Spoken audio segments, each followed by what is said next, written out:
Hello, welcome back to NSCC. ये है second chapter जो हमारी सीरीज चल रही वन शॉट रिवीजन, उसमें फर्स्ट चैप्टर में अपलोड कर चुका हूं। ये सेकंड चैप्टर है कंज्यूमर इक्विलिब्रियम। लेकिन इस चैप्टर में दैट इज इस लेक्चर में या इस वीडियो में हम डिमांड के बारे में डिस्कस नहीं करेंगे, उसका सेपरेट वीडियो बनेगा। तो ये चैप्टर सोलली होगा सिर्फ और सिर्फ कंज्यूमर इक्विलिब्रियम के लिए। चालू करते हैं। सबसे पहले कंज्यूमर इक्विलिब्रियम में सबसे पहले हमको एक चीज समझनी होगी कि एज अ कंज्यूमर ये आपको यूनिट समझनी है। एज अ कंज्यूमर के प्रेफरेंस, कंज्यूमर की वांट, कंज्यूमर की डिजायर, कंज्यूमर की एक्सपेक्टेशन या कंज्यूमर के प्रेफरेंस, ये सारी चीजों के बेसिस पर ही ये चैप्टर डिजाइन किया गया है। ध्यान से समझना। तो कंज्यूमर एक एक्टिविटी परफॉर्म करता है, आप सभी को पता है, कंजम्पशन। और जब वो कंजम्पशन परफॉर्म करता है तो वो चीजें करता है परचेस क्या करता है? परचेस करता है सर गुड्स एंड सर्विसेज।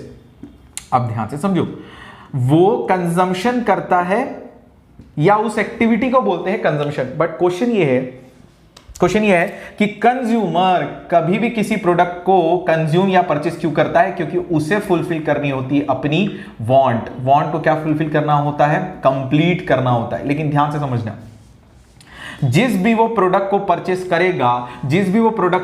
करेगा तो उस गुड्स में उसके वांट को सटिस्फाई करने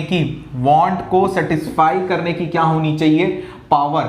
अगर किसी भी गुड में उसकी वांट को सेटिस्फाई करने की पावर है तो उसे हम बोलते हैं यूटिलिटी मतलब होता है want satisfying power of a commodity. अब ध्यान से समझना सर, यूटिलिटी मतलब क्या? मतलब एग्जैक्टली मतलब ये कि ध्यान से समझो, एग्जैक्टली मतलब ये भी कि अगर कोई भी मैं गुड्स परचेस कर रहा हूं मैं अपनी वांट को सेटिस्फाई करने के लिए, और अगर वो उस गुड में मेरी वांट को सेटिस्फाई करने की पावर है तभी मैं उसे परचेस करूंगा, इसका मतलब उसमें यूटिलिटी होगा। ठीक है, यूटिलिटी है। अब ध्यान से समझना, यूटिलिटी दो टाइप की होती है। मेजर यूटिलिटी दो टाइप की होती है। एक होती है टोटल यूटिलिटी और एक होती है मार्जिनल यूटिलिटी। अब ध्यान से समझेंगे, टोटल यूटिलिटी क्या होता है? ध्यान से समझना। यूटिलिटी मतलब आपको समझ में आ गया, यूटिलिटी मतलब था वांट सेटिस्फाइंग पावर। ओके, अब यहां पे टोटल यूटिलिटी मतलब it is total satisfaction derived from consumption of all possible units of a commodity, derived from consumption of all possible unit of a commodity। भैया अगर आप ice cream खा रहे हो तो आइसक्रीम की जितनी भी टोटल यूनिट आप खाओगे, जहां से आपको टोटल जितना भी सेटिस्फैक्शन मिलेगा, या फिर आपको टोटल आपकी वांट कब फुलफिल हुई है, उस पूरे टोटल सेटिस्फैक्शन को हम लोग क्या बोलते हैं? Total utility. Where is marginal? Sir यहां पर मार्जिनल का मतलब क्या है? क्योंकि हमें यूटिलिटी का मतलब तो पता है, मार्जिनल मतलब होता है दोस्तों नेक्स्ट, एक्स्ट्रा, वन मोर। ये सारी चीजें आपको क्या बताती है मार्जिनल यूटिलिटी के बारे में? सर मार्जिनल यूटिलिटी मतलब क्या होता है? ध्यान से समझना। मार्जिनल यूटिलिटी मतलब होता है इट रेफर्स टू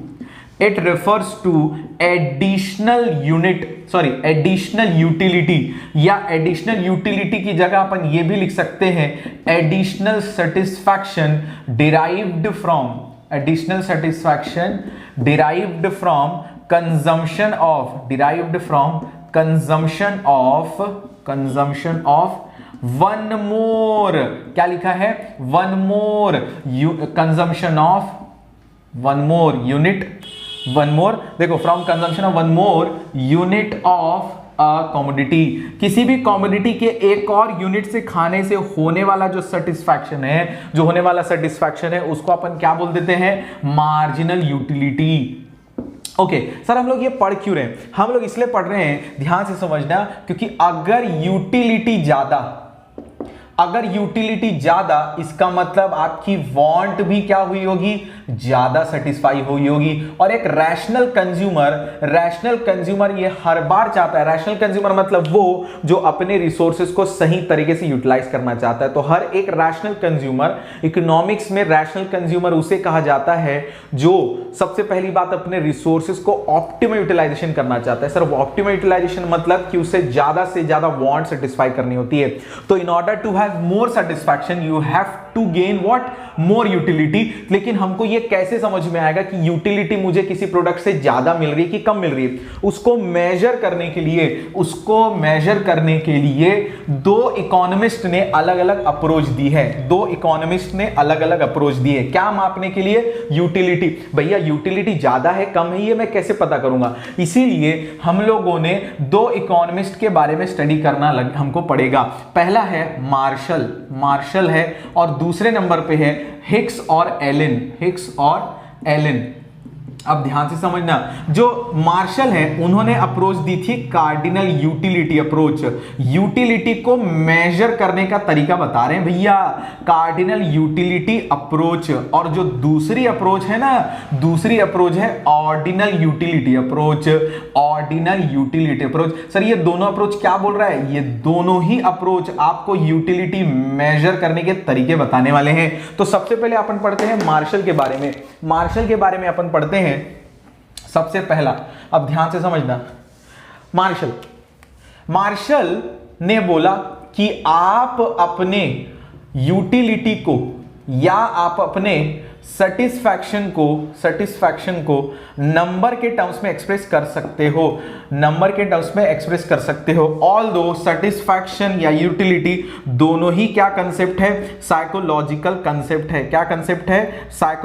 कंसेप्ट है। बट फिर भी इन्होंने बोला अगर ये साइकोलॉजिकल कंसेप्ट है तो भी इसे न्यूमेरिकल फॉर्म में एक्सप्रेस किया जा सकता है। दैट इज उन्होंने इसको मेजर करने के लिए एक बेस बनाया, दैट इज यूटिल्स। तो भैया अगर मेरे को किसी भी प्रोडक्ट से यूटिलिटी मिल रही है, चाहे वो 20 मिल रही हो, चाहे 10 मिल रही हो, चाहे 15 मिल रही हो, जब मैं इसे एक्सप्रेस करूंगा तो मैं बोलूंगा 20 यूटिल्स मुझे सेटिस्फैक्शन मिल रहा है। Okay, consumer equilibrium. लेकिन सर चैप्टर का नाम है कंज्यूमर इक्विलिब्रियम, ये कहां से बीच में आ रहा है? ध्यान से समझो, कंज्यूमर इक्विलिब्रियम मतलब होता है, 3 वर्ड याद रखना, पॉइंट ऑफ रेस्ट। क्या बोला जाता है? पॉइंट ऑफ रेस्ट, या फिर स्टेट ऑफ रेस्ट, या फिर अगर इसको हिंदी में समझे, ऐसी सिचुएशन जहां पर पहुंचकर ना तो वो कंजम्पशन कम करना चाहेगा, ना तो वो कंजम्पशन कम करेगा, ना वो बढ़ाएगा, ना वो इंक्रीज करेगा। इस सिचुएशन को बोलते हैं हम लोग क्या? Consumers equilibrium. Okay, consumer equilibrium हमको क्यों पढ़ना पड़ रहा है? ध्यान से समझना, कंज्यूमर इक्विलिब्रियम हमें इसलिए पढ़ना पड़ रहा है कि हमें यह देखना है कि यूटिलिटी जब ज्यादा मिलेगी, इसका मतलब सेटिस्फैक्शन ज्यादा मिलेगा। लेकिन कंसेप्ट यह है कि यूटिलिटी ज्यादा मिलने के लिए तो हम लोग हर बार क्या करना चाहेंगे? खर्च करना चाहेंगे। लेकिन दिक्कत यह है, more utility will lead to more satisfaction, but the thing is हमारे पास उतना पैसा भी होना चाहिए।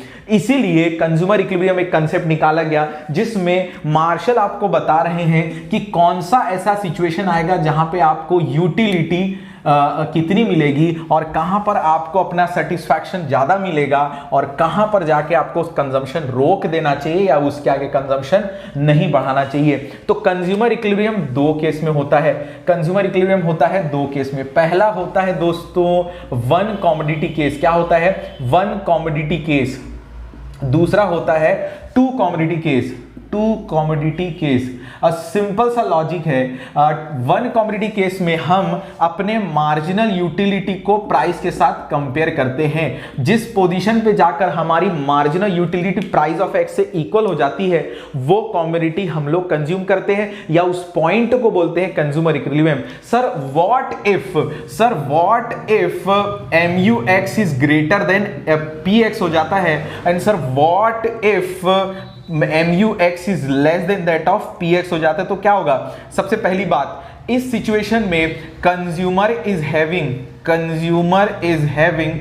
more satisfaction than what he is paying, more satisfaction than what he is actually paying, जितना वो पे कर रहा है, जितना वो खर्च कर रहा है, उससे सेटिस्फैक्शन ज्यादा मिल रहा है, तो भैया मैं यहाँ क्या बोलूंगा, he will buy more। और दूसरे कंडीशन में उसको सेटिस्फैक्शन कम मिल रहा है, consumer is having less satisfaction compared to what he's paying right now, comparison to what he is paying, तो इस केस में वो बोलेंगे he will buy less, क्योंकि भैया देखो इसका मतलब हमारे लिए बेस्ट कंडीशन कौन सी हो जाती है, बेस्ट कंडीशन वो जाती है जहां पर प्राइस और एमयू दोनों क्या हो जाते हैं, इक्वल हो जाते हैं। लेकिन सर पहली बात, ये सिंपल सी बात ध्यान रखना कि क्या हर समय कंज्यूमर एक ही कमोडिटी पर खर्च करेगा, क्या बिल्कुल बात नहीं है। तो उन्होंने बोला दो कंडीशन पर MUX upon PX equals to MUY upon PY, ये टू कमोडिटीज की कंडीशन है। पहली कंडीशन है MUX upon PX should be equal to MUY upon PY, और उसी के साथ दूसरी कंडीशन है और में MU should fall as consumption increases. क्या लिखा हुआ है, एज कंजम्पशन इंक्रीजेस। अब भैया ध्यान से समझना, क्वेश्चन इससे भी आता है, बोलता है व्हाट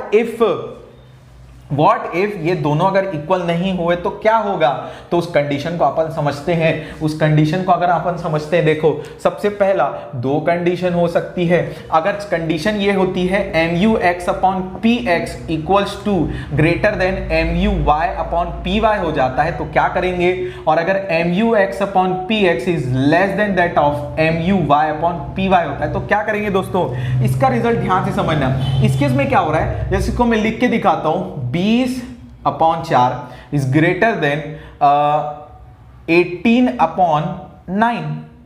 तो देखो ये X कमोडिटी का प्राइस है, ये उसके यूटिल्स है, दैट इज उससे सेटिस्फैक्शन जो मिल रहा है, और ये 20 यूटिल्स है। अब ध्यान से समझो, ये उसका प्राइस है, ये उसका प्राइस है Y का। तो 4 रुपए में मेरे को 20 यूटिल्स, मतलब पर 1 रुपए में कितना सेटिस्फैक्शन मिल रहा है मुझे, 5 यूटिल्स जितना। और अगर मैं 9 रुपए में 18 रुपीज मिल रहा है, इसका मतलब मुझे 1 रुपए में कितना मिल रहा है यूटिल्स, 5। अब ध्यान से समझो, पर रुपी एक्स का जो सेटिस्फैक्शन है, मैं क्या बोल रहा हूं, पर रुपी एक्स का जो सेटिस्फैक्शन है, वो ज्यादा है वाई के कंपैरिजन में। तो इसका मतलब in this particular situation consumer will buy but obviously more of X and less of Y, because यहां पर रुपी यूटिलिटी X में ज्यादा। अब दूसरा यहां पर अपन देखते हैं, इसको स्विच करते हैं, 20/5 इज ग्रेटर देन 18/2। अब इसको सॉल्व करके देखते हैं, यहां पे आ रहा है 4, यहां पे आ रहा है 9। इसका मतलब सर ये क्या आ रहा है, इसी को मैं बोल रहा हूं दोस्तों यूटिलिटी पर रुपी, मतलब 1 रुपए खर्च करने से कितना सेटिस्फैक्शन मिल रहा है। अब देखो मैं 2 रुपए खर्च कर रहा हूं तो मुझे 18 रुपए के जितना सेटिस्फैक्शन मिल रहा है। इसका मतलब मुझे 1 रुपए में कितने का सेटिस्फैक्शन मिल रहा है, 9 यूटिल्स का। तो इस केस में consumer will buy more of Y and less of X, because utility per rupee of Y जल्दी बोलो, Y is greater than of X। यहां तक अपने को समझ में आता है, लेकिन एक चीज समझनी है कि सर टीयूएमयू का क्या कंसेप्ट है, टीयूएमयू का क्या कंसेप्ट है, क्या इन दोनों के बीच कोई कनेक्शन है? बिल्कुल है, टीयूएमयू के बीच एक कनेक्शन है। उसके पहले उसका कंसेप्ट पढ़ते हैं अपन। सबसे पहले कंसेप्ट पढ़ते हैं कि क्या होता है टीयूएमयू।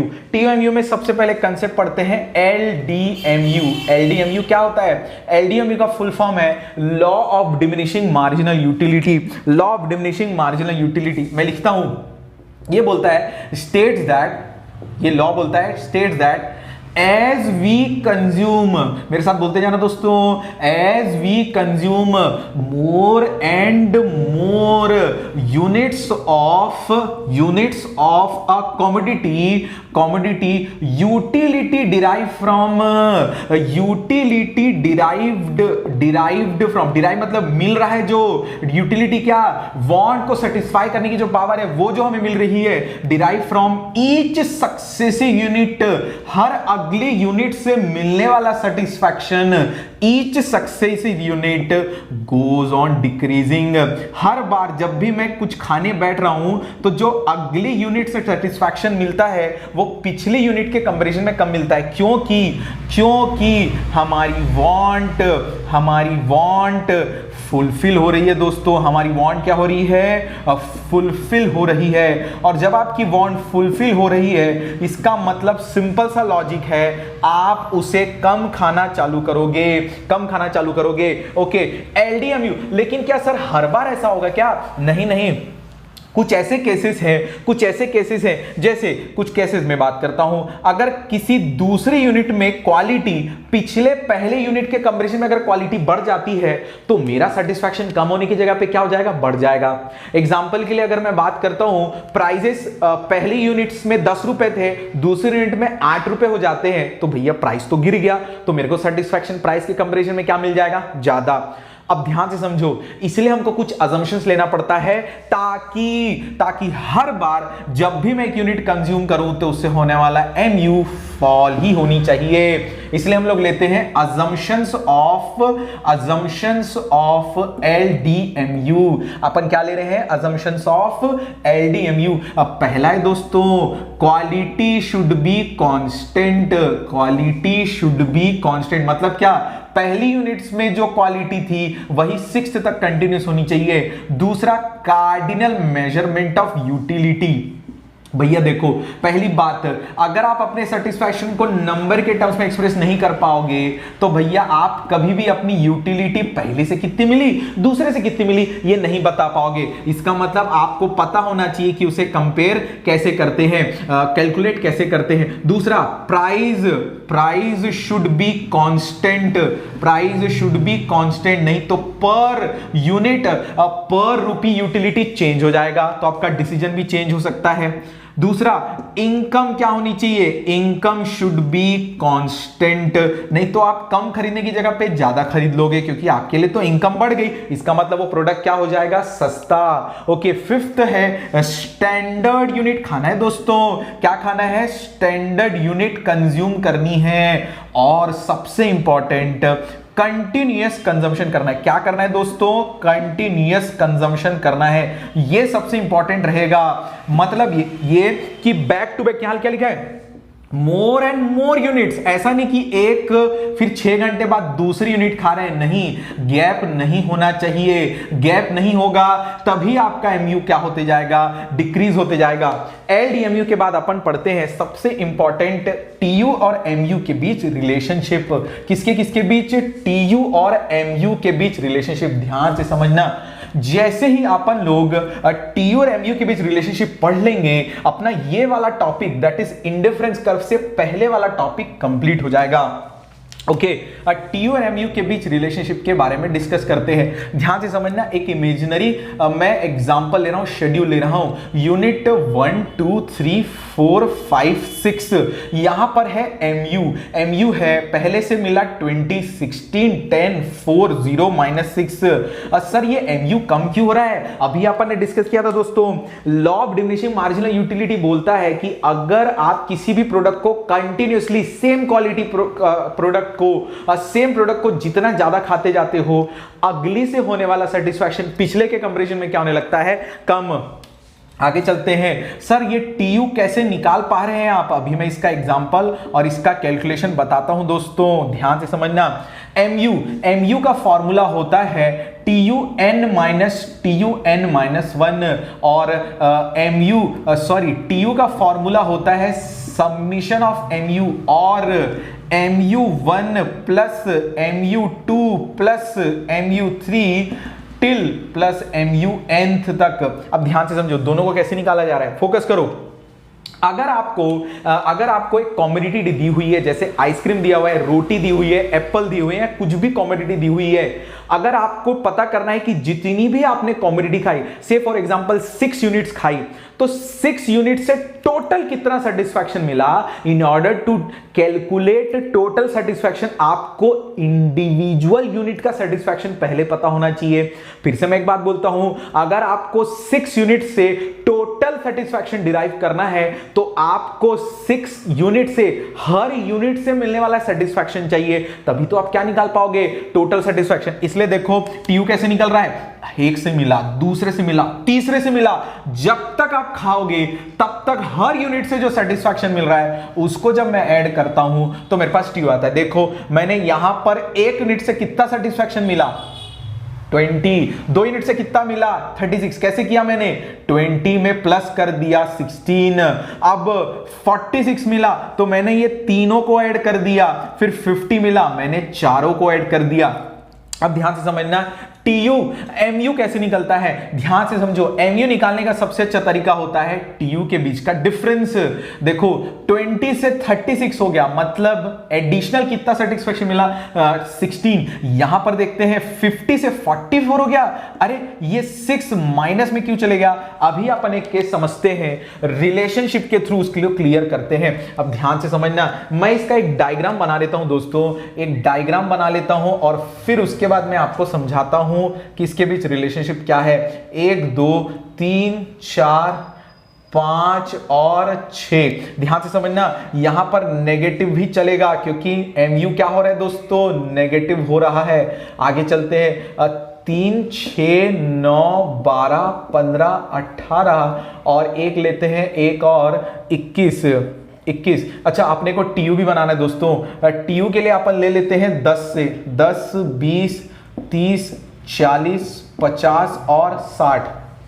ओके, हमको MU भी बनाना है और हमको TU भी बनाना है। ध्यान से समझना, मैं थोड़ा दूर लिख रहा हूं, मैं आपको बताऊंगा ऐसा क्यों। ओके, यहां क्या लिखेंगे दोस्तों, यूनिट्स ऑफ अ कमोडिटी।